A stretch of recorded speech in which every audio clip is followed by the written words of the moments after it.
que hemos estado por mucho ya tiempo, ¿verdad? Para mí es poco, soy nuevo en el Señor, relativamente hablando, ¿verdad? Tengo 8 años en el Señor y desde que conozco al Señor he visto una tendencia dentro de la iglesia, el cual es repetir cosas que hemos oído sin haberlo estudiado, examinado, porque fulano de tal o a lo mejor un pastor aún de sana doctrina, ¿verdad? Lo dijo y ya lo repetimos sin investigar, sin mirar la Biblia. Y lo más fácil para el ser humano es adaptarse a la religión, a las prácticas, a hábitos. Y lo más difícil es permanecer en la palabra de Dios. Si usted mira las iglesias cristianas y usted se sienta y observa el servicio, muchas cosas que se hacen han sido tradiciones, han sido costumbres, cosas que han visto de mucho tiempo, ¿verdad? Y el problema es que cuando alguien rompe alguna de esas tradiciones, se arma una guerra espiritual dentro de la iglesia, ¿verdad? Y desafortunadamente cuando sucede con la Biblia no somos tan celosos, ¿verdad? Muchos, por ejemplo, no sé si han escuchado algo que muchos repetimos, ¿verdad? No, Dios tiene control de todo. Y eso no es bíblico. ¿Cuántos han dicho eso? No levante su mano. Dios está en control de todo. Y no, Dios no está en control de todo. Dios tiene control de su voluntad, de su plan, ¿verdad? Eso es otro tema, ¿verdad? Y muchas cosas, así como el tema que voy a compartir. Por ejemplo, el tema de hoy se va a llamar ¿hay algo imposible para Dios? A manera de pregunta. ¿Qué usted diría? ¿Hay algo imposible para Dios? Y obviamente sí, ¿verdad? Y lo vamos a ver a través de la Biblia. A veces pensamos que por el hecho de que Dios sea el Dios más poderoso, el más grande, nos vamos al extremo de decir que no hay nada imposible para Dios. Y sí hay cosas imposibles. Y aquí vamos a usar este verso ejemplo, Mateo 19:24. Y es la continuación de la historia del joven rico, ¿verdad? Luego que el joven rico se acerca a Jesús, allí el joven rico le pregunta qué debo hacer para heredar la vida eterna. Jesús le explica los mandamientos, él dice que los cumplió, ¿verdad? Siendo mentira, no cumplió ni uno. Y luego, según Jesús le habla, le dice, o sea, abandona tu Dios pagano, tu amor al dinero y sígueme. Y dice que se fue triste. Entonces nos damos cuenta en la continuación del versículo 24, vamos a poner los ojos allí. Dice, aquí otra vez os digo que es más fácil pasar un camello por el ojo de una aguja que entrar un rico en el reino de Dios. Sus discípulos, oyendo esto, se asombraron en gran manera, diciendo, ¿quién pues podrá ser salvo? O sea, ellos lo ven de una manera, ¿verdad? Así, nadie podrá ser salvo. Dice, mirándolos Jesús les dijo, para los hombres, ¿qué dice? Esto es imposible. Dice, mas para Dios todo es posible. Ahora, existe desafortunadamente dentro de la iglesia este tipo de ideas de que alguien dijo algo y no nos convertimos en bereanos. Los bereanos en la Biblia, en capítulo 17 de Hechos, cuando Pablo, el apóstol Pablo predicaba, dice que estos eran más nobles que los demás.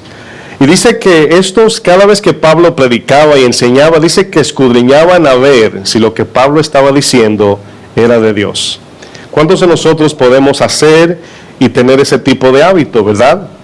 La pregunta es, ¿por qué suceden estas cosas? ¿A qué se debe esto? Bueno, la razón es muy obvia. Algunos hermanos son muy dados a repetir lo que oyen sin haber primero investigado, examinado, porque sucede algo, hermanos, y por eso muchos cuando el pastor se tuerce, salen heridos por el pastor y no porque torció la doctrina.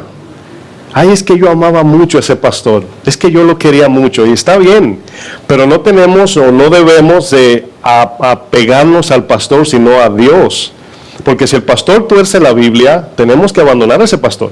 Si yo torzo la Biblia, usted tiene que buscar otra iglesia, se lo digo de corazón.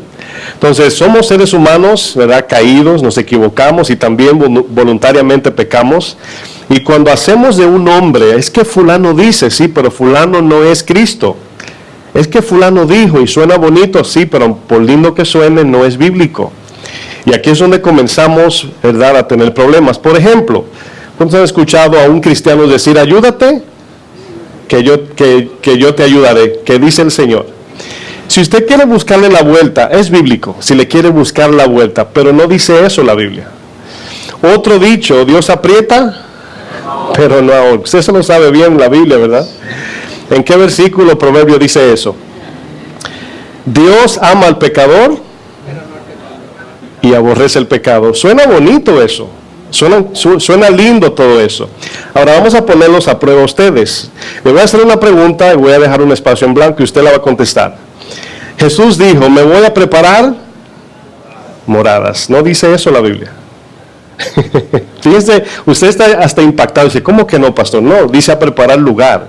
Las moradas están hechas. Fíjense cómo podemos, porque escuchamos, una vez hablaba con un hermano y bromeaba yo, él me decía, pastor, yo en la Biblia dice tal o cual. Digo yo, eso no lo dice la Biblia, eso lo viste en la película de Cristo. Y dice, ¿de verdad? Digo, no es broma. Pero estaba inseguro, ¿verdad? Porque hay veces que podemos ver escenas en una película y decir, ¿verdad? Por ejemplo, cuando nos casamos, dice, hasta que la muerte nos separe. Y está bien, no está mal eso. Pero ¿es bíblico eso? ¿Lo dice la Biblia? No dice la Biblia hasta que la muerte los separe. O sea, obviamente sí es bueno, pero no lo dice la Biblia. Entonces hay cosas que porque funcionan, hemos hablado de algo llamado pragmatismo. ¿Qué es pragmatismo? Si funciona, es de Dios. Y no debemos hacer eso. Bueno, en cierto modo podemos equivocarnos al hacer, ¿verdad?, estas cosas. Podemos equivocarnos. El peligro está en hacer un hábito de esto, de no ser verianos, de no ser cuidadosos. Es como, por ejemplo, muchos van al médico y el médico le dice, eso es lo que necesitas, ¿verdad? Y yo pienso que tenemos que tener cuidado, aunque no somos doctores, tenemos que seguir haciendo preguntas, investigando, una segunda opinión, una segunda respuesta, y no hacer todo lo que todo el mundo nos dice. Por ejemplo, el mecánico te dice, no, que la transmisión del carro se dañó, y vas a otro lugar y es la bujía, y el otro te dice que no, que es la gasolina. Entonces, si nos apegamos a lo que un hombre dice, obviamente es un problema, especialmente cuando se trata de la vida eterna. Por ejemplo, Satanás se mueve por medio de mentiras. ¿Cuántos saben eso? Bueno, él es llamado padre de ¿qué? Algunos no quieren contestar, a ver si es eso, ¿verdad? No, eso sí dice la Biblia, es padre de mentiras. Pero si nos preguntamos de manera simple, ¿qué es mentira? ¿Qué significa la palabra mentira? Bueno, de manera simple lo voy a explicar. Una mentira es tomar una verdad y crear, vamos a decir, crear ideas alrededor de esa verdad parecida, pero que no es verdad. No es verdad. Por ejemplo, voy a hacer un ejemplo con los colores. Si usted toma el color blanco, es un ejemplo muy de niños para que lo entiendan. Usted toma el color blanco y le deja caer una gotita de negro, ya no es blanco, ya es gris claro. Pero si se da cuenta, usted no lo puede identificar con los ojos. Usted toma un galón de pintura blanca y le cae una gotita de negro en sus ojos, o sea, a la luz de su percepción, no cambia el color. Pero literalmente no es blanco ya, porque tiene negro dentro. Y la verdad del Señor es así, mis hermanos. En el momento usted dice, pastor, creo que está exagerando, se ve blanco. Bueno, si yo le digo que su taza de sopa tiene una gotita de veneno, ¿usted se la come? Les aseguro que no. Entonces, cuando la palabra de Dios es contaminada, mis hermanos, así mismo tiene un efecto en nuestro corazón, así con esa contaminación. Dios sabe cuando nos equivocamos, Él sabe, Él dice, bueno, se equivocó, lo ayudo. Pero si torcemos la Biblia por negligencia o por falta de ser estudiosos, dice la palabra, mi pueblo perece por falta de conocimiento. Piense usted en esa sopa que le digan a usted, muy bonita, olorosa, y usted con un deseo de comer sopa le digan, le cayó veneno. Pero no te apures que fue una gotita pequeña. Obviamente no nos las comemos. Bueno, en la Biblia aparecen estos términos. Por ejemplo, la palabra dice, no hay nada imposible para Dios. Así dice la Biblia. También dice, porque para Dios todas las cosas son posibles. Así dice la Biblia. Pero hay una ley, la cual le llamamos el contexto en la Biblia, que cuando estudiamos la Biblia no podemos tomar un versículo y decir que donde dos o más estén reunidos, ahí está el Señor. Porque no significa eso. O lo que atares, ¿verdad?, va a ser atado, el diablo será atado, y no significa eso, hermanos. No quiere decir eso. Un ejemplo voy a usar en Mateo 17, verso 20. Mateo 17, verso 20. ¿Por qué es tan importante apegarnos lo más posible a la palabra de Dios? Número uno, seremos juzgados conforme a la palabra. Cuando Dios vaya a juzgar en aquel día, sea para juicio o sea para galardones, cualquiera de los dos, Él mirará su palabra. Él no te va a preguntar, ¿y cómo te sentiste cuando te dije que perdones? No me sentí bien, bueno, no. Él va a mirar su palabra.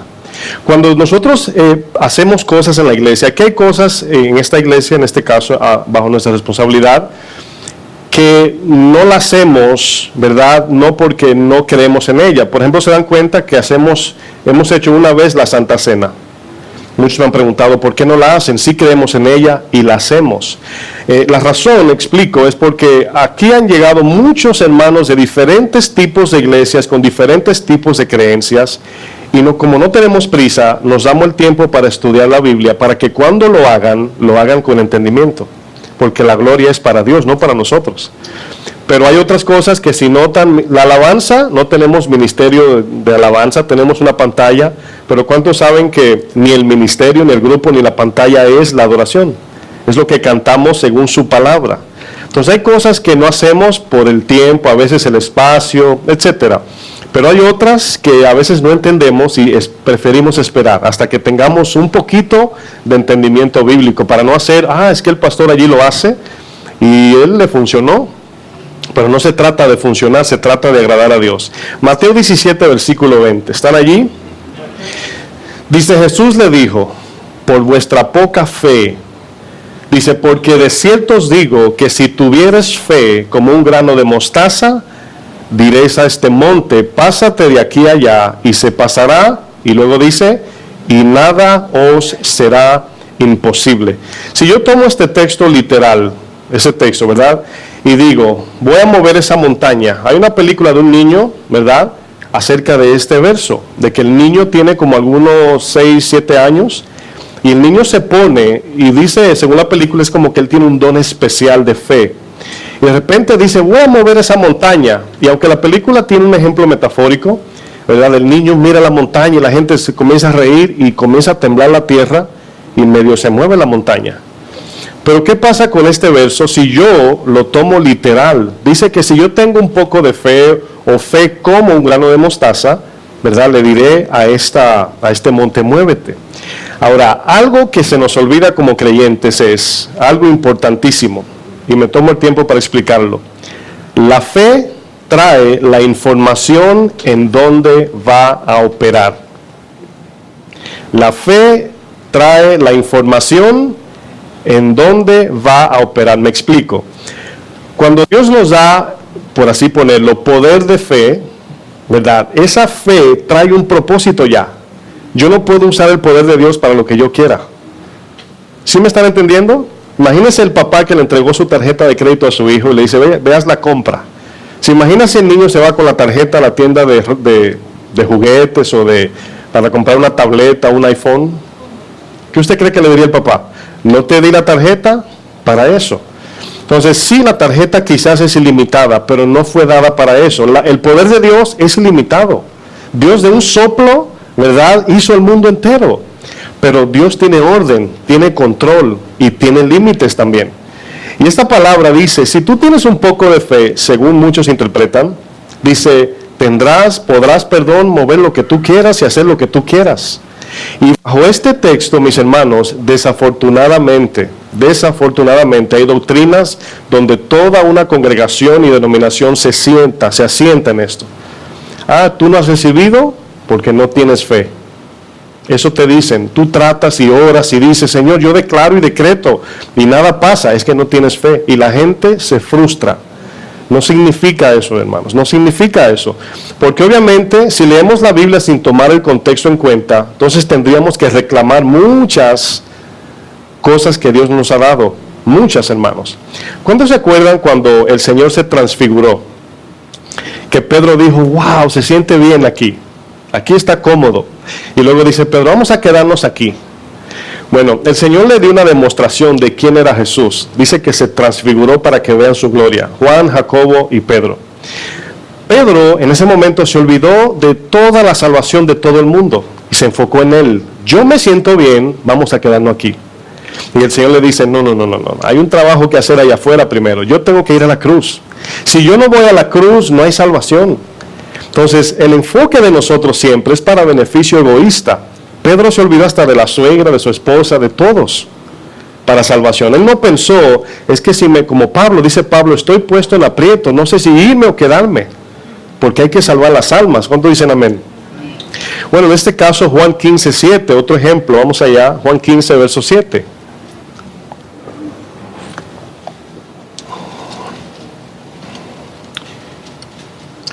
¿Qué pasa si usted desde pequeño le enseña a un niño que los televisores son para dar masajes? ¿Qué usted cree que va a hacer el niño? Se va a levantar y le va a pegar la espalda a la pantalla y la va a prender. Va a sentir cosquillitas porque la pantalla tiene como unos pelitos que se paran. Pero por todo un tiempo este niño va a pensar esto. Un día se va a frustrar, dice, mamá, pero la pantalla no me está dando masaje. ¿Por qué no? Pregunto. Bien simple la respuesta. Porque la televisión no es diseñada para dar masajes. Es para ver la televisión, sentarse enfrente y verla. Uso este ejemplo muy simple, pero en las iglesias sucede esto. Se le dice a la gente, la Biblia dice esto, y la gente lo cree y se agarra de eso y de promesas que no dice Dios. Muchos la ponen con fecha en su Biblia, Dios me prometió esto. ¿Y qué pasa cuando Dios no lo da? ¿La gente se enoja con quién? ¿Con el pastor? No, mis hermanos, con Dios. Se enojan con Dios. Por eso traemos este mensaje, hermanos. Juan 15, verso 7. Fíjense lo que dice. 2 letras, la primera palabra que dice. Ahora ya vemos una palabra condicional. Si yo les pregunto, ¿el amor de Dios para salvación es condicional? ¿Qué usted diría? Sí. Ahora, el amor de Dios en general, Él es amor. Él siempre amará. Pero para recibir su amor, necesitamos recibir al Hijo primero. Dice, en esto Dios muestra su amor, en que nos ha dado ¿qué? Su Hijo. El amor se encuentra en el regalo y el regalo es su Hijo. Por eso lo que dije al principio, el Dios, ¿verdad? No odia al pecador. Pero entonces, ¿dónde pongo Juan 3:36? Que la ira de Dios está sobre él. Ahí es donde nos podemos equivocar. Y predicándole al mundo le decimos, Dios te ama, Dios es amor. Pero hay que ponerlos en el lugar correcto. Sí, Dios lo ama en el sentido general. Pero ¿qué sucede con alguien que está deliberadamente viviendo en su alcohol, su droga, en el mundo? Y tú le dices, Dios te ama. ¿Qué tú crees que va a pensar esa persona? Bueno, si Él me ama, entonces me va a dejar entrar al cielo. Ahora, hay que explicar qué significa el amor de Dios. ¿Cómo se acercó Dios a nosotros? Porque dice Juan 3 que la ira está sobre aquellos, y Efesios 2, sobre aquellos que rechazan al Hijo. Entonces vemos una señora muy humilde, muy simpática, que te da hace bizcochitos, tu vecina, y te lleva platos de comida, y la señora así, muy sencilla, y tú dices, wow, ¿cómo Señor enviaría a alguien hacia el infierno? Ahí es donde se nos queda el pan atragantado, hermanos. Ahí es donde comenzamos a decir, pero Señor, porque hay cosas imposibles para Dios. Hay cosas que Dios no puede permitir. Si permanecéis en mí y mis palabras permanecen en vosotros, pedid todo lo que queréis y os será hecho. Bueno, aquí nos damos cuenta otra vez, otro texto donde parece decir que si hacemos lo que Dios dice, Él nos da lo que queremos. Ahora, lo voy a explicar, pero el texto dice exactamente lo que tiene que decir. Ahora, le voy a recordar un verso que muchos conocen. Dice, deleítate en el Señor y Él te concederá las peticiones de tu corazón. ¿Cuál serían, si mi deleite es Dios, cuál sería la petición de mi corazón? Dios. Lo que pasa es que muchos dicen, ¿cuántos quieren casa, carro, parejas, trabajo, dinero, etcétera? Bueno, deleítate del Señor y Él te concederá las peticiones de tu corazón. No significa eso. Porque si mi deleite es Dios, significa que las peticiones de mi corazón serán el mismo Señor. Significa que me voy a deleitar en su presencia. De igual modo, si permanecemos en Él, significa que lo queremos a Él. Y cuando pedimos, no vamos a pedir cosas del mundo porque estamos permaneciendo en Él. ¿Sí me están a entender? Entonces, al final, aquí pedir es pedir a Cristo. Como Pablo, yo solamente quiero alcanzar a Cristo, tengo todo por basura. Ahora, cada vez que se tuerce un verso bíblico, nace una denominación cristiana. Fíjense que entre comillas, sencillo es esto. Cada vez que alguien tuerce un versículo, una denominación. Y la Biblia le llama a las denominaciones, a muchas de ellas, no son todas, no están mal, no estamos diciendo eso. Pero da pena que un cristiano, ¿verdad?, que tiene su denominación o su manera de pensar, te dice, ¿tú eres cristiano? Y hace así, te mira. ¿Y a qué iglesias vas? Ay, tiene barba. ¿Y tú no te pones corbata? ¿Y tu Biblia qué versión es? O sea, y comenzamos ahí, en vez de mirar lo que Jesús dijo, frutos. Ahí es donde nos perdemos, hermanos. Y comenzamos a ver, es que en mi iglesia, mi pastor dice, no decimos la palabra de Dios, no, mi pastor dice. No, mis hermanos, el pastor no es infalible, Dios es. Nosotros somos falibles y aquí nos preguntamos otra cosa con este verso que leímos. Imagínense padres de familia que tienen niños todavía, ¿verdad? De repente el niño se portó bien, sacó buenas notas y el niño quiere ir a la juguetería. Su papá le dice, pide lo que quieras y te lo compro. ¿Usted cree que el niño va a pedir algo de otra tienda o va a pedir algo en esa tienda de juguete? ¿A qué se refiere el papá con pide lo que tú quieras? ¿Que puede ir al aeropuerto y pedir un avión y se lo va a comprar? Es obvio, ¿sí o no? El niño entiende que es conforme a la tienda de juguetes. Así cuando leemos la Biblia, también hay un contexto. Es como que usted llega a una conversación y usted llegando dice, no, y lo agarró por el cuello y lo mató así, vivo. Y usted se va y dice, aquí mataron a uno. Y la historia es de una gallina. Porque usted dejó fuera el contexto. Y ahí ya comienza el problema. Bueno, cuando Dios dice, pídeme todo lo que quieras, entendemos que la palabra todo, ¿verdad?, implica el contexto de lo que se está hablando. Todo conforme al contexto. Porque 1 de Juan 5:14 dice, y esta es la confianza que tenemos en Él, que si pedimos alguna cosa conforme a su voluntad, Él nos oye. Vamos a leer el verso en términos negativos, o sea, al contrario. Si pedimos algo que no es conforme a su voluntad, ¿qué pasa? Él no nos oye. Y ahí está la respuesta cuando decimos, ¿y por qué si yo le pido Dios no me contesta? Porque a lo mejor estamos pidiendo algo que no tiene que ver con su plan eterno. Miren, nosotros repetimos mucho en predicaciones atacando el materialismo, no lo material. Materialismo es el amor a lo material, pero lo material lo tenemos. Yo tengo ropa, tengo celular, tengo un carro. No condenamos lo material, pero sí el materialismo. Ahora yo les pregunto, ¿en el plan de Dios está implícito allí en sus promesas que tengamos mansiones, vehículos del año, ropa cara? Obviamente no, mis hermanos. Dice la palabra que nos da lo necesario para cumplir su voluntad. Pero los profetas de hoy, los predicadores en su mayoría, agarran de esto porque la gente tiene deseos. Es que yo quiero. Hace poco, creo que lo mencioné, pero no está de más repetirlo, un pastor famoso, dominicano, y él decía que no hay nada de malo en querer mansiones. Ahora, si tú le buscas la vuelta, es cierto, no hay nada de malo en querer mansión. ¿Quién no quiere una casa grande? Todos. Pero ¿debería un pastor estar estimulando la iglesia con este tema? Esa es la pregunta, hermanos. No. Nos puso como pastores para cuidar la grey de Cristo, para que lleguen salvos al cielo. Ahora imagínense el pastor estimulando a la iglesia con deseos terrenales. ¿Quién se quiere ir de aquí así? Nadie, mis hermanos. ¿Qué pasa si pedimos contra la voluntad de Dios? Es imposible para Dios responder, porque Dios no puede violentar su voluntad. ¿Será posible Dios contestar una petición que sea contra su carácter? Es imposible. No lo va a hacer. Cuando Jesús iba camino a la cruz, le pidió algo al Padre. Vamos a Mateo 26, versículo 39. ¿Qué le pidió Jesús al Padre? Mateo 26, 39. Quizás a ustedes, no sé, es una pregunta que no es muy popular en el sentido de hacer preguntas bíblicas, pero a mí me la hicieron, me preguntaron así, me lo dijeron como un poco, a ver si de verdad conozco la Biblia. Cuando yo veo esa actitud, inmediatamente me pongo a orar, porque obviamente apela a tu ego eso. Y bueno, Señor, si tengo que callar y decir no sé, pero la pregunta, ¿verdad? El Señor me ayudó y me preguntaron, si Jesús no puede pecar, si es imposible para Jesús pecar, ¿cuál fue la tentación?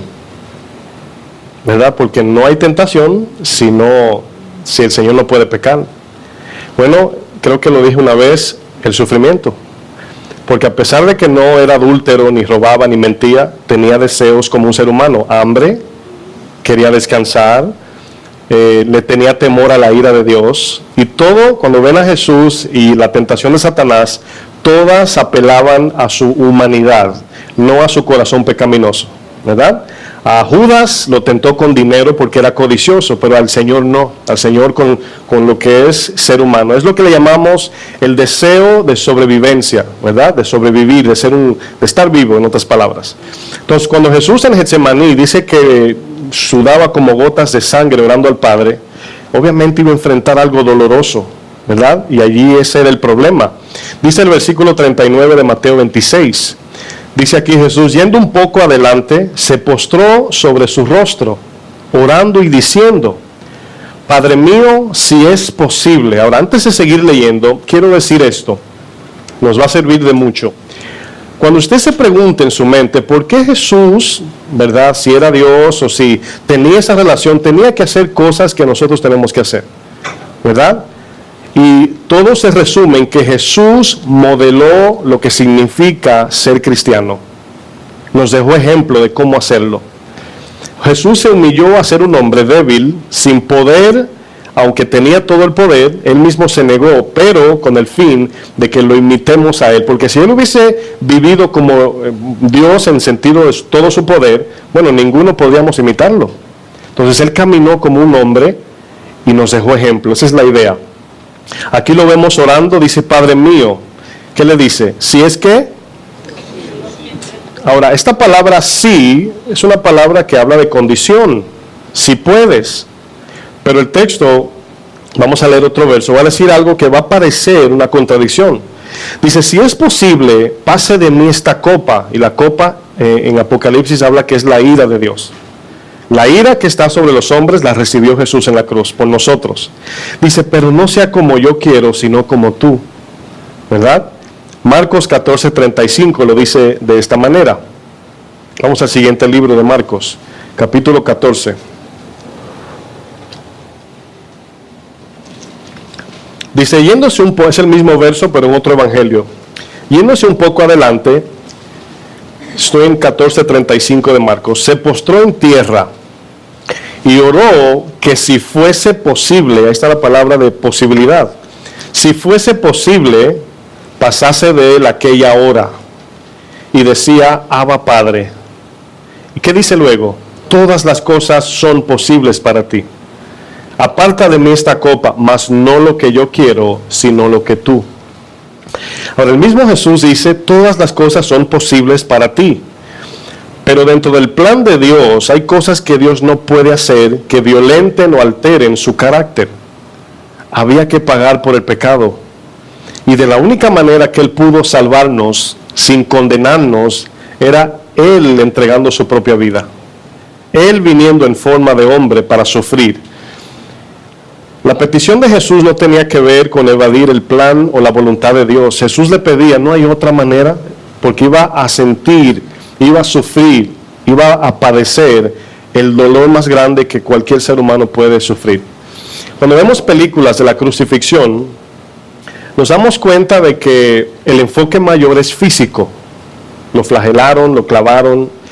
Y yo he visto películas y he visto casos en la vida donde hay hombres que han sufrido más si lo dejamos hasta lo físico. Hay hombres que lo han torturado por horas y meses. Y si vamos a lo físico, sufrieron más que Jesús. Pero el problema, hermanos, es que nos desenfocamos del alma. Dice Jesús, mi alma está angustiada hasta la muerte.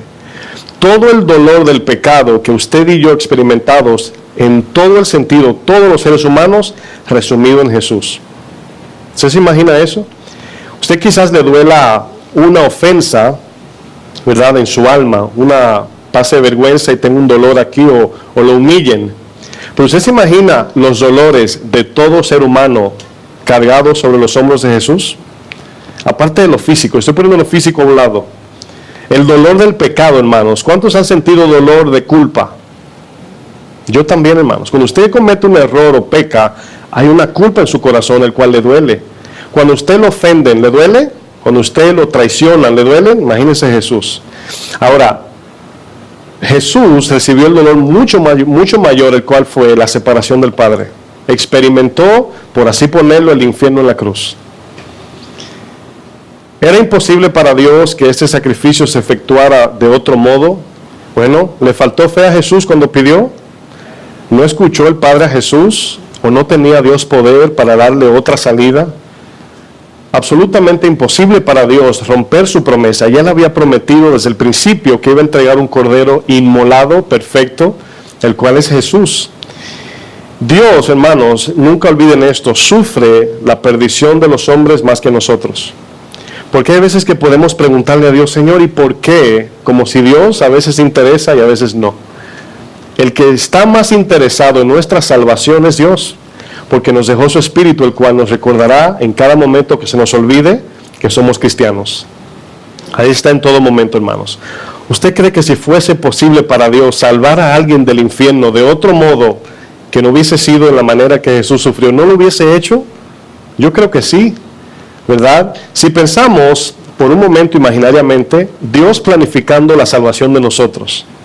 Vamos a usar ejemplos. Por ejemplo, el Señor pensaría así, es un ejemplo, ¿verdad?, metafórico. Borraré los pecados de todo el mundo sin ningún pago. ¿Qué significa esto? Bueno, esto es imposible porque la justicia, para hacer justicia, demanda pago. Bueno, otra manera, enviaré mi ira sobre todo el mundo por sus pecados, o sea, nos va a desaparecer a todos. Imposible porque esto violaría la benevolencia de Dios. Por tercero, otra idea, los dejaré entrar al cielo e ignoraré todos sus pecados pasados. También es imposible para Dios porque la verdad de Dios demanda sacar a la luz toda mentira. Ahora se van dando cuenta que solamente quedaba una opción, el cual era su hijo. Era la única, Jesús. Abraham entregó a su hijo y dice el Señor, no lo mates porque estaban probando tu fe. Además, si matas a Isaac, él no podrá perdonar los pecados del mundo. Pero cuando Juan el Bautista ve que llega Jesús, dice, ve aquí quién, el Cordero no que perdona o no que borra nada más, sino que quita. Porque perdonar y quitar pecados son dos cosas diferentes. Perdonar quiere decir que ya no debes, pero quitar significa cambia tu corazón para que no peques más. Esa es la diferencia.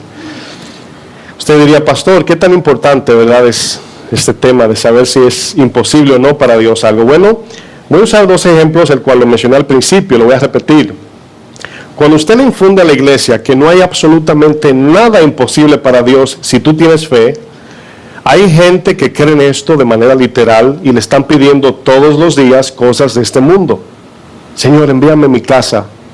Y no es malo pedir una casa, pero no con el concepto de que como no hay nada imposible para Dios, Él me la tiene que dar. De lo contrario, entonces Dios no existe. O Dios no es bueno, como dice el pastor. Pero otro más fuerte a enfrentar es, ¿qué le dices a una persona que tiene su hijo, su hija en cama, en coma, y le predicaron que no hay nada imposible para Dios? ¿Qué le decimos? No es que el pastor me dijo que no hay nada imposible para Dios. Ahora, en ese estado, cuando tú quieres corregir a una persona así, ya no va a ser una transición. Oh, ahora entendí, pues entonces sí hay cosas imposibles. No lo va a ver así. Va a decir, es que Dios no me quiere, no me ama, Dios es débil. No es lo que el pastor me enseñó. Hay que enseñarle a la iglesia cómo es Dios para que cuando sucedan las cosas, saber cómo reaccionar. ¿Qué le dices a una madre con su niño en cama? Que el pastor le dijo, sigue orando y si tienes fe, Él te va a sanar. Si es que no tiene fe, según ella, se va a frustrar y se va a apartar del camino. Pero si es que tiene fe, como muchos dicen, yo tengo fe, y Dios no la sana y se muere, ¿cómo queda el corazón ante Dios de esta madre? ¿Sí ven el problema? Entonces ahí es donde vemos que los pastores se desbocan hablando cosas que no dice la Biblia y comprometen a Dios. La gente congraciada con el pastor, pero Dios queda mal. La gente odia a Dios. Todo aquello que vaya contra el plan de Dios eterno, hermanos, es imposible para Dios. Todo lo que Dios hace tiene, para entenderlo más simple, tiene dos propósitos: su gloria y nuestra salvación. Dios se glorifica en nuestra salvación. ¿Sí sabía eso? Hebreos 6:18, vamos a usar otro ejemplo. Miren, quizás aquí hay alguien que ha estado en un momento difícil y sabe que Dios es poderoso, lo sabe, y a lo mejor se ha enojado diciendo, si tú tienes el poder, ¿por qué no me quitas esto? ¿Saben por qué hay esa actitud? Por falta de entendimiento. Es como cuando el niño se porta mal, que el padre lo castiga y le dice, no me amas. Dice, no, sí te amo, porque te amo, te castigo. Y esa es la parte donde muchos no entienden. Dicen por ahí, el Señor no castiga, el Señor es amor. Bueno, si es amor, castiga. Y si no castiga, entonces no es amor. Una de dos. Hebreos 6:18 dice, aquí vemos, para no confundir el verso, el contexto de Hebreos. Si usted lee el libro de Hebreos, en cada capítulo dice, por tanto, entonces, por esto. Si es una continuación.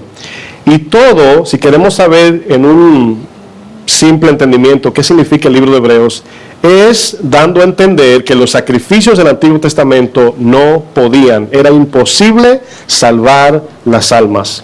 Cristo es el Moisés perfecto, Cristo es el sacrificio perfecto, Cristo es el Aarón, el sacerdote perfecto, Cristo es el Salvador perfecto. Ahora, es aquí donde desafortunadamente muchos pierden el hilo. ¿Por qué? Porque le dijeron algo o se crean un pensamiento que no existe. Entonces, cuando vemos este verso, Hebreos 6, verso 18, dice, ¿para que por dos cosas? ¿Para que por dos qué? ¿Cuáles son esas dos cosas? Bueno, promesa, número 1, porque no lo dice el verso, lo dice anterior, y luego dice pacto. Promesas, ¿qué más? Y su pacto. Ahora vamos a pensar por un segundo en esto. Hoy en día vemos, como repetía al principio, que hay profetas dándole promesa a la iglesia que Dios no ha prometido, valga la redundancia, diciéndole, así te dice el Señor me muestra que te va a dar una empresa. Bueno, si se puede probar por la Biblia de que Dios profetizaba empresas o que te va a prosperar, podemos usar eso. Y vamos a ver un punto importante que muchos tuercen. La promesa, ¿a quién se le dio la promesa? Si usted se acuerda, ¿a quién se le entregó esta promesa? Fue Abraham. Ahora, el pacto vino primero con Noé, si se acuerda. Dice, hizo pacto y dice, no, voy a terminar el mundo con agua, etcétera. Vemos pacto y promesas, pero vienen desde el principio del Edén. Desde que Adán pecó, allí nacieron los pactos y promesas. ¿Cuál promesa? Del cordero inmolado que venía. ¿Qué pacto? De que sí, el acuerdo, pacto es un acuerdo, que si ellos decidían seguir al Señor de todo corazón, amarlo sobre todo, recibirían la salvación eterna. Ahora, Cristo viene al Nuevo Testamento, le llamamos el Nuevo Pacto. Si usted lee Hebreos 13 al final dice, y lo que está viejo, es decir, el viejo pacto, está pronto a desaparecer. Ya no más ritos, sacrificios de animales, ya no más, ya Cristo pagó en la cruz. Nada más nos queda creer y confiar en Él. ¿Sí están aquí? Bueno, aquí vemos cuál es la promesa. La promesa es Jehová Jireh, que el Señor proveerá del Cordero para nuestra salvación. Porque nosotros no podemos entrar al cielo. Ningunos, hermanos, nadie, aunque seamos apóstoles, pastores, no importa. Nadie puede entrar al cielo. El Señor tiene que enviar su promesa. Bueno, esta promesa se le entregó a Abraham, pero también hizo pacto con él. Dice, en ti serán benditas las naciones. Y fíjense lo que dice Hebreos 6:18, dice, para que por dos cosas, las promesas y los pactos, inmutables, inalterables, podemos decir, ¿verdad? Que no va a cambiar, eso significa inmutable, no tiene cambios. Dice, en las cuales, ayúdenme a leer, es imposible que Dios, ¿qué? Mienta. Ahí vemos otra imposibilidad. Dios no puede mentir. Se lo voy a poner así. Dios no tiene el poder de mentir, si lo quiere ver de esa manera. Dice, tengamos un fortísimo consuelo. Miren, la razón de este tema de hoy nos conforta. ¿Saben por qué? Porque un padre, cuando yo era niño, mucha gente me prometió muchas cosas y no siempre me cumplían. Muchos amigos, familiares me prometían y a veces lo hacían sin querer, queriendo, como dice el chavo. Te decían, no, si te portas bien tal día te voy a regalar esto.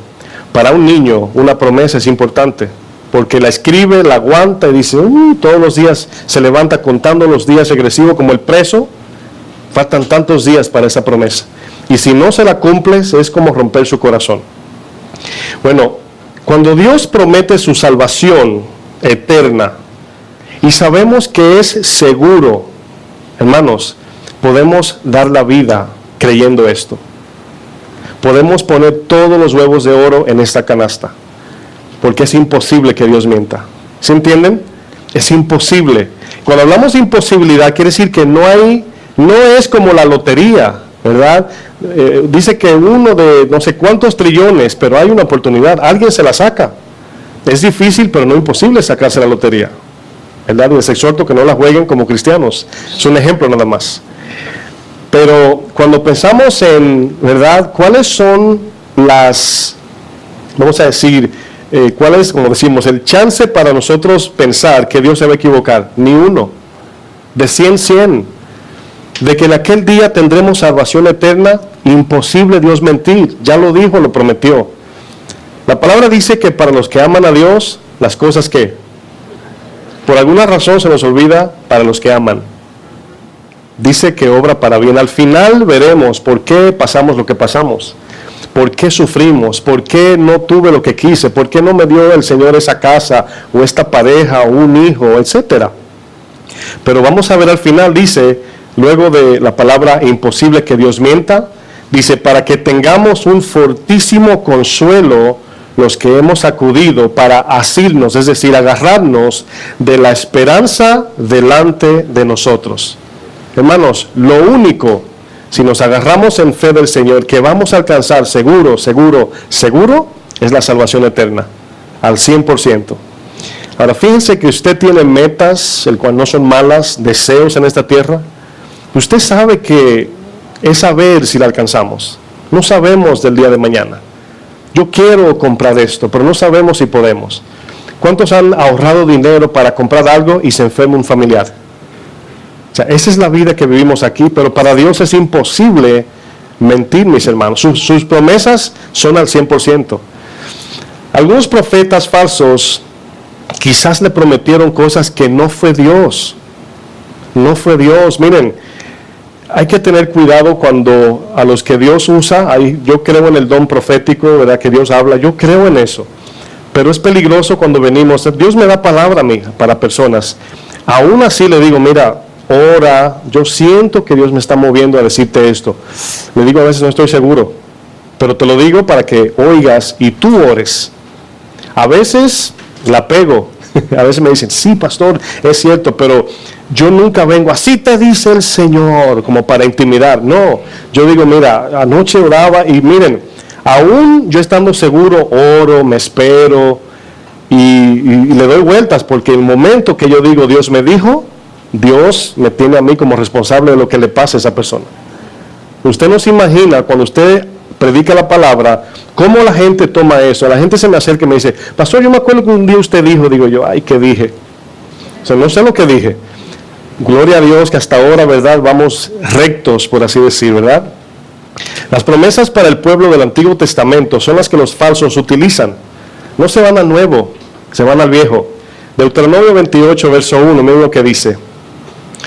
El profeta aquí, con el fin de sacar provecho de las ovejas, prometen cosas del Antiguo Testamento que no aplican al Nuevo. Deuteronomio 28, versículo 1 y 2. Vamos a analizar esto. De aquí es donde los profetas y muchos versos sacan para decir que Dios te quiere hacer rico. O que Dios te quiere... hay personas que dicen, vamos a orar por tu carro para que no te lo choquen. Bueno, no es malo eso, pero no espere que no te lo choquen. Si vives en el mundo, te van a chocar. Sí, mis hermanos, o sea, vamos a orar para que nunca te enfermes. Eso es imposible. Eso es imposible. ¿Sí están de acuerdo? No estoy siendo pesimista, sino realista ante los ojos de Dios. Se imagina, el Señor le dice a Pedro, Pedro, te van a crucificar de cabeza. Señor, yo reprendo eso. Y dice, no, Pedro, te van a crucificar de cabeza. Y luego dice Pedro, wow, ¿a mí? Y luego mira a Juan y dice, ¿y Juan? Dice, no, tranquilo, yo sé lo que voy a hacer con Juan. A ti te van a crucificar de cabeza. Ahora, ¿se imaginan? Uno obviamente dice, Señor, viene Satanás a donde Jesús, voy a zarandear a Pedro. Y le dice Jesús a Pedro, Satanás vino para zarandearte. ¿Cuál es la mentalidad de Pedro? Señor, ¿y qué le dijiste? ¿Que te zarandee? ¿Sí están entendiendo? Aquí es donde el Señor le dice, he orado para que no falte tu fe. O sea, fíjense la oración, no es para que no falte la fe en Pedro, sino de parte de Dios. Para que en el momento que Pedro diga, ayúdame Señor, venga la fe. He orado para que Dios supla poder para que puedas soportar. Pero Pedro no acudió a Dios, sino dijo, yo mi cabeza doy por ti, yo soy Superman, Señor. O Iron Man, no sé cuál es más fuerte ahora. ¿Y qué pasó? 3 veces lo negó. La fe que no falta es la que Dios da, pero a nosotros nos falta por no confiar en Él.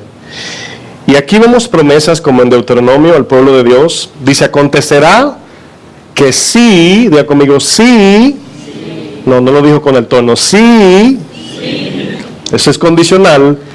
Lo digo así para que no se le olvide. Si oyeres atentamente la voz de Jehová tu Dios para guardar y poner por obra todos, diga conmigo, todos sus mandamientos que yo te prescribo hoy, también Jehová, ahí está la promesa, Jehová tu Dios te exaltará sobre todas las naciones de la tierra y vendrán sobre ti todas estas bendiciones y te alcanzarán. Tú no la tienes que buscar. Si, repite, oyeres la voz de Jehová tu Dios. ¿Cuántos han, aunque sea una vez, desobedecido a Dios? Todos, ¿verdad? No una, dicen por ahí, pastor. Pastor, a diario. Entonces, ¿qué significa este verso entonces? Que no vamos a recibir ni una bendición de estas. ¿Tú sabes quién cumplió esto? Jesús. Jesús se ganó esta bendición. ¿Sabe lo que hizo? Aceptó nuestro sacrificio, nuestro dolor, nuestro pecado y nos entregó esas bendiciones. Ahora, estas bendiciones no son materiales según en el Antiguo Testamento, porque Salomón es el ejemplo de que tuvo todo y estuvo vacío. Escribió Eclesiastés, todo es vanidad, no se llenó. Entonces, vemos la Biblia que nos explica, nada en este mundo llena. Como siempre digo, este mundo es un desierto para nuestra alma. Aquí no hay nada para nosotros. Solamente en Cristo. Miren, si usted lee el 15, solamente mire lo dice, pero, creo que dice el mismo verso 15, 28:15, dice pero si no me oyeres, si no me obedeces, todas estas ¿qué? Maldiciones te seguirán. Ahora, ¿se imagina la ley para nosotros, ojo por ojo, diente por diente? El cual es justicia. Fíjense que eso no es malo, lo que pasa es que no podemos aplicar ese tipo de justicia porque nos mata. Pero si miramos bien, no hemos sido fiel a Dios, no nos hemos portado bien, no hemos agradado a Dios. Cristo vino y ahora Él dice, este es mi Hijo, en cual tengo que toda mi complacencia, a Él oíd. Y cuando vivimos confiado en Jesús con nuestra vida, lo que Jesús merece, nos lo dan a nosotros, y lo que nosotros merecemos, Él lo sufrió en la cruz. Esa es la vida cristiana, hermanos. Y ahí está la promesa. Estas promesas materiales y terrenales, el cual son bendiciones en posesiones materiales, bendiciones de sanidades físicas y bendiciones de protección del enemigo, es lo que Cristo vino a traer al nuevo pacto. Si usted se da cuenta, no hay ni una promesa de estas en el Nuevo Testamento. Ni una. Todas son celestiales, espirituales, eternas, frutos del corazón, o sea, del Espíritu. ¿Y usted cree que esto es posible para Dios si nos quiere dar casa, carro, sanidad? Es posible. Es posible. ¿Sabe cuándo se convierte en imposible? Cuando rompe su plan. Cuando se antepone ante el plan eterno. Si Dios sabe que te va a dar una casa, un carro o sanidad física aún y te vas a perder, no te la da. ¿Cómo sabemos? Pablo cuando pidió que le quitaran el aguijón. ¿Oró cuántas veces? 3. ¿Y qué le dijo el Señor? No. Mi gracia es suficiente. Ahí lo que es posible se hace imposible para Dios. ¿Por qué? Porque nos ama. Usted teniendo hijos y sabe que tiene una adicción, en ejemplo lo uso, de drogas, y te piden $1,000 y se lo vas a dar, tú le dices, imposible, hijo. Es posible que te lo dé porque puedo, pero imposible porque te amo. Y ahí están los imposibles de Dios. Y qué bueno, ¿sí o no? ¿Usted cree que todo lo que leímos es posible? Yo también creo, hermanos. Yo creo que Dios sana. Cuando nosotros oramos por sanidad, no estamos declarando, Señor, creemos que tú puedes sanar. Confiamos que tú eres el Dios de sanidad. Pero hay algo escondido que Dios nada más conoce, que Él sabe si lo va a sanar o no. Él es el único que sabe si lo debe sanar o no. Si te va a dar aquello o no. Como los padres con los hijos, es fácil entenderlo. Aquí vemos, hermanos, en el verso 2 de lo que leímos de Deuteronomio, se cumple todo, ¿verdad? Si cumples todo, te daré todo. Y el 15 dice, si no cumples todo, no te daré todo. Te maldeciré, dice el Señor, la maldición te seguirá. Creer que la Biblia, cuando dice no hay nada imposible para Dios, significa absolutamente nada, esto trae un problema gigantesco a nosotros como creyentes. ¿Cuál? En la oración pedimos cosas imposibles para Dios, y esto no porque Dios no tenga poder, sino porque Dios nos ha dado su palabra. Por ejemplo, ¿cuántos han dicho, Señor, quítame esta amargura, quítame el enojo? ¿Por qué es imposible Dios quitarte el enojo? Porque dice con Efesios 4, quítense de vosotros toda amargura, enojo, ira, gritería, maledicencia y toda malicia. Yo tengo que quitar eso, no Dios. Entonces yo le digo, quítamelo, Señor. Señor me mira así. Señor, en el nombre de Jesús, ayunaré el ayuno de Daniel. 3 semanas para que me quite eso. No me lo va a quitar. Porque Santiago dice que el producto del fruto se produce por medio de la obediencia al soportar la prueba. Pero queremos que Dios quite la prueba. Dice que muchas son las aflicciones del justo. Y de todas ellas, no dice las evitará Dios, dice nos librará al atravesarlo. ¿Por qué no avanzó el pueblo en el desierto? ¿Por qué no llegó? Porque no soportaron la aflicción. Y cada vez que ellos querían ir adelante sin morir al yo, daban una vuelta al revés. Y ahí estuvieron 40 años. ¿Por qué? ¿Usted cree que Dios no quería meterlos en la tierra prometida? 100% sí. ¿Por qué no entraron? Porque para Dios es imposible que ellos entrasen allí sin confiar en Él. En la historia del joven rico que leímos al inicio, este joven viene con una lista larga delante del Señor, ¿verdad? Con una mente de autosuficiencia, diciendo, Señor, ¿qué tengo que hacer? Yo me imagino que cuando él vino ante Jesús, no tenía la intención de someterse a la orden, sino que trajo la lista. Creo que estaba siendo sarcástico, es mi opinión, donde dice, el Señor le voy a mostrar lo que yo he hecho, ¿verdad? Y Señor, ¿qué tengo que hacer? Para decirle, aquí está, porque lo hizo. Dice, conoce los mandamientos, dice, todos los he cumplido. Y el Señor le dice, te falta uno. Si nos falta ese que Él le dice, nos falta a todos, amar a Dios sobre todo. Dice, te falta un solo. Y cuando Jesús le dice, si no aborreces tu vida y las cosas que tú amas para poner a Dios primero, no puedes entrar a mi reino ni tendrás vida eterna. Bueno, ahí es donde Jesús, ¿verdad? Estos discípulos que estaban con Él veían al joven rico como un hombre religioso, rico, moralista. Veían un hombre ejemplo. Ellos decían, yo quiero ser así. Y si soy así, voy al cielo. Y Jesús le dice, no vas a entrar. ¿Cuál ustedes creen que fueron las actitudes de los que estaban allí? ¿Verdad? Aquí es donde el Señor le dice, es más fácil meter un camello por el ojo de una aguja que meter a un rico, y corrijo, a los que confían en riquezas en el cielo. Ricos y pobres. Porque la idea aquí es a los que confían en las riquezas. Ahora, no sé si usted como creyente ha practicado meter un camello por la aguja. Usted se ríe porque dice, ni siquiera la pestaña bien cabe, porque tienen pestañas gruesas para la arena, el desierto. Imagínese si la pestaña es difícil, imagínese la cabeza, el pie, qué sé yo, imposible. Jesús quiso decir, así de imposible de meter un camello por el ojo de una aguja, así de imposible es para Dios permitir que una persona que no confía en Él entre al cielo. Eso dice la palabra. Eso quiso decir Jesús.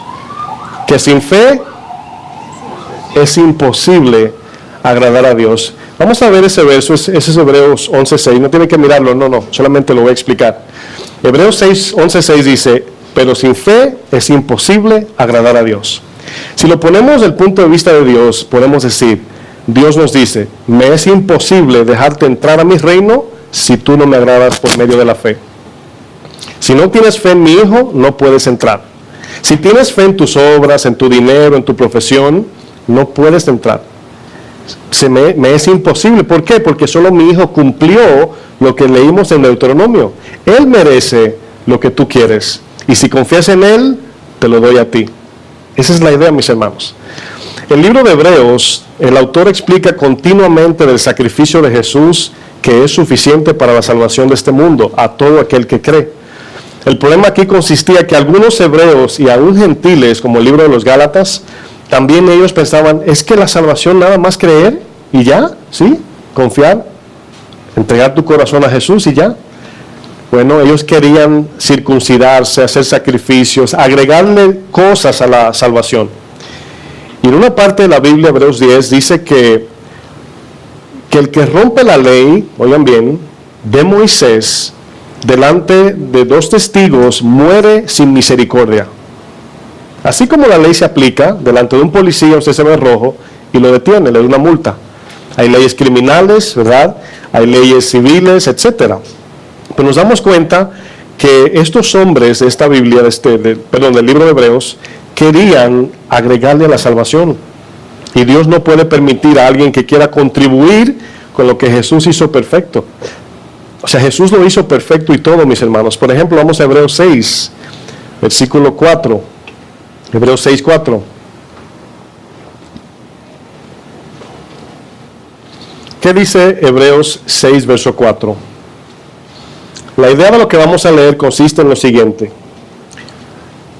Si tú le predicas a alguien acerca del sacrificio que Jesús hizo, esa persona no quiere aceptarlo, ¿qué puedes hacer tú después de eso? ¿Qué puede hacer Dios? Nada. Más nada, mis hermanos. O sea, para Dios, no se olviden de esto, es imposible violar nuestra voluntad, porque Él la entregó para que tú y yo escojamos. Hay doctrinas que creen que Dios lo determina todo. Eso es una falsedad porque sería violar mi decisión. Dios no quiere llevar al cielo al que no quiere ir. Entonces ahí nos damos cuenta, hermanos. Miren cómo comienza el verso 4. Dice, porque es imposible que los que una vez fueron iluminados y gustaron del don celestial y fueron hechos partícipes del Espíritu Santo. Aquí hablan de los nacidos de nuevo. Cristianos está hablando, en resumen. Verso 5 dice, y asimismo gustaron de la buena palabra de Dios y los poderes del siglo venidero. Luego dice, y recayeron, es decir, se apartaron del camino, sean otra vez renovados para arrepentimiento, crucificando de nuevo para sí mismo al Hijo de Dios y exponiéndole a vituperio, es decir, ignorando, menospreciando el sacrificio, significa al final.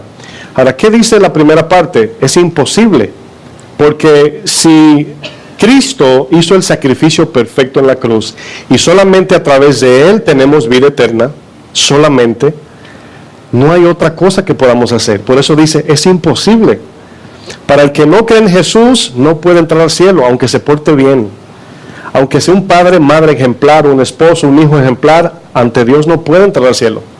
Aunque saque buenas notas, aunque tenga mucho dinero, aunque nunca haya roto una ley terrenal, no puede, porque Dios estableció por medio de promesas y pactos que la puerta para entrar al cielo se llama Jesucristo. Y por esa razón dice, es imposible, hermanos. Nos preguntamos ahora, ¿hay algo imposible para Dios? Muchas cosas, obviamente.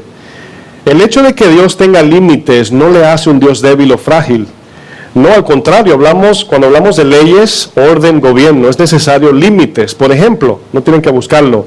Job 38:8 dice, ¿quién encerró con puertas el mar? ¿Qué hace una puerta? Detiene cuando está cerrada al que va a salir o entrar. O sea, lo detiene, lo limita. Dice, cuando se derrama saliéndose de su seno. Dice, cuando puse yo nubes por vestidura suya y por su faja oscuridad, y establecí sobre él mi decreto, le puse puertas y cerrojo, y dije, hasta aquí llegarás. Está hablando del mar. Y no pasarás adelante, y ahí parará el orgullo de tus olas. Ahora, ¿por qué leo este verso? Porque para que haya orden tiene que haber límites y tiene que haber imposibles. Tiene que haber, hay padres que dicen, es que para mí es imposible traicionar a mi hijo o mi hija. Decimos eso como un límite. Santiago 1:13 dice que para Dios es imposible ser tentado por el mal, porque Dios no tienta a nadie. Hay pastores que creen que Dios te envía la tentación para probarte y luego darte crecimiento. Hermanos, es duro creer eso. Para mí no lo puedo tragar, porque Dios vino a rescatar, no a ponernos trampas a ver qué hacemos. No somos un videojuego para Dios. ¿Qué sucede cuando tenemos este concepto, hermanos? De que no hay nada imposible para Dios. Nos vamos a los extremos. Es imposible recibir el perdón de Dios si no es por medio de Jesús. Hay gente que piensa que hay otras entradas. Pero ¿qué pasa con los que no oyeron al Señor? ¿Qué pasa con los que sí esto? ¿Qué pasa con un hombre que nunca hizo esto? Es imposible. Así está decretado, así está hecho. Y el cielo le pertenece a un solo Dios. Si hubiesen muchos dioses, bueno, es como el mall. Usted dice, ¿cómo están los zapatos? Hay un 70 de descuento. Ya hay un 80, me voy aquí. No existe así en el cielo, no es así. Es una sola entrada, un solo cielo, un solo Dios. Y si queremos entrar, ¿cuántos quieren entrar? Es a través de Jesús. Es imposible entrar al cielo en nuestras fuerzas. Es imposible que Dios se agrade de los hombres sin fe. No importa qué tan moral lo veamos. Así como los discípulos dijeron, ¿y entonces quién podrá ser salvo? Miren lo que dice Mateo 27:46 y ahí concluimos. Tengo otro verso más. Dos versos y terminamos. Mateo 27:46. Hermanos, fíjense lo que Jesús aquí en la cruz al final dice. Dice, cerca de la hora novena, Mateo 27:46, Jesús clamó a gran voz diciendo, Elí, Elí, lama sabactani. Elí, Elí significa Dios mío, lama sabactani dice, esto es, Dios mío, ¿por qué me has desamparado? ¿Saben por qué vino el desamparo de Dios con Jesús? Porque para Dios es imposible tener comunión con el pecado. Que aún hasta su Hijo, dice que no escatimó su Hijo. Dice que aún su Hijo tuvo que abandonarlo. Así de santo es Dios. Para Dios es imposible pecar y tocar el pecado. Jesús cargó con el pecado porque fue hecho hombre. Y cargó con la culpa. Él recibió la culpa, hermanos. Si no tuvo misericordia con el Hijo por causa del pecado que cargaba en sus hombros, ¿cuánto más aquel que no se sujete bajo la mano de Dios para alcanzar misericordia? Es imposible que Dios mienta, mis hermanos. Lucas 18, 24 al 27 termina diciendo, dice, al ver Jesús que se había entristecido mucho, aquel joven rico, dice, cuán difícilmente entrarán en el reino de Dios los que tienen riquezas. Porque es más fácil pasar un camello por el ojo de una aguja que entrar un rico, entiéndase, rico que confía en sus riquezas y pobres que confían en riquezas, en el reino de Dios. Verso 26. Y los que oyeron esto dijeron, ¿quién pues podrá ser salvo? Bajo este concepto, nadie.